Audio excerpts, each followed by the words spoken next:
अस्सलाम दोस्तों, तुम देख रहे हो अपना पंजाब टीवी मजरा मेज़बान अफजाल अहमद। आज की वीडियो से माशा जनाब दो वेड़ा ने दोनों वेड़ा माशा जनाब ताज़ियां डिलीवर हुई ने। सब तो पहले मेरा कैमरामैन जनाब दोनों वेड़ा दिखाएगा तो मजीद गलबात करांगे मालिक के नाल कि डिमांड करने। दिखाओ जी पहले नंबर का जानवर दिखाओ। अलग क्वालिटी के जानवर मिलते हैं जनाब अपना पंजाब टीवी के। पहले नंबर का माशा जनाब बड़ा खूबसूरत रसीनो जमील माशा जनाब जानवर है। 12 माशा जनाब वेड़ी ने पहला डिलीवर किया है।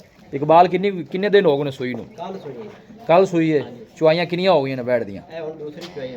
अच्छा दूसरी चुआई होगी, ठीक हो गया। की कंडीशन है? चोन चोन नसील साहू निकली है, साफ सुथरी। बच्चा की दिता बच्ची दी माशाल्लाह बच्ची पीछे बच्ची भी जनाब बड़ी खूबसूरत है, तुम चेक कर सकते हो। इकबाल भी थोड़ा तकल्लफ करो, हाँ छड़ के टोरो थोड़ा जाए ना सिर तो लैके पुछल तक एक लेवल माशा जनाब जानवर दा। नस्ल केड़ा भाई इकबाल क्रास ही?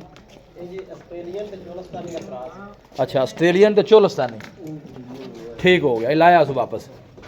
ए बैक साइड तो ऑर्डर चेक करना है, अगली साइड तो जनाब तुम बुल चेक कराने माशाल्लाह। क्रॉस ब्रीड का जनाब जानवर अं थले ला सुका है माशाल्लाह, खूबसूरत जनाब जानवर। ए बैक साइड तो जनाब नज़दीक तो ऑर्डर चेक कराने लैग सको बड़ा माशा जनाब जानवर का। भाई इकबाल की मुल है? 4,60,000। वैड फाइनल किन्ने दी दे देनी भाई इकबाल? कोई मोहब्बत प्यार कर यार मैं ना कर। वीडियो अपनी बाबा दिन बाद लगती पी तो मैं कहना सौदा को हो जाए। नहीं सोहनी है माशाल्लाह, जानवर कोई भी माड़ा नहीं होता। ए बच्ची ना ए माशाल्लाह बच्ची। आखिरी गल सुना हाँ किन्ने दे देनी? 5000 एक गल करना फाइनल फाइनल ही कर दे। किन्ने पैसे? 4,45,000 रुपया। मैं क्या 440 आखू। लो जी है दूसरे नंबर की वैडी आ गई। इनकी केड़ी नस्ल बाई इकबाल?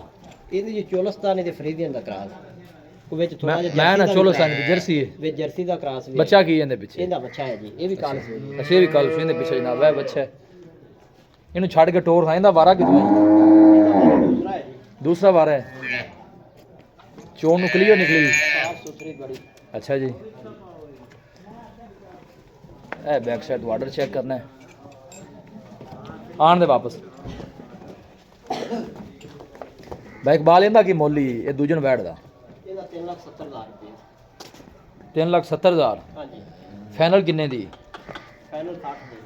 मोहब्बत प्यार कर के थोड़ा और यार। आखिरी गल कर किन्ने दी दे देनी? पूरे 3.5। 3.5 दी। हाँ जी लो जी ये 3.5 ते 4,45,000 एवं ही ना जी? जी जी। ये पहले ने ते जनाब इंदा दूसरा वाला लोकेशन जनाब तहसील दीपालपुर डिस्ट्रिक्ट कुकाड़ा जनाब लोकेशन है।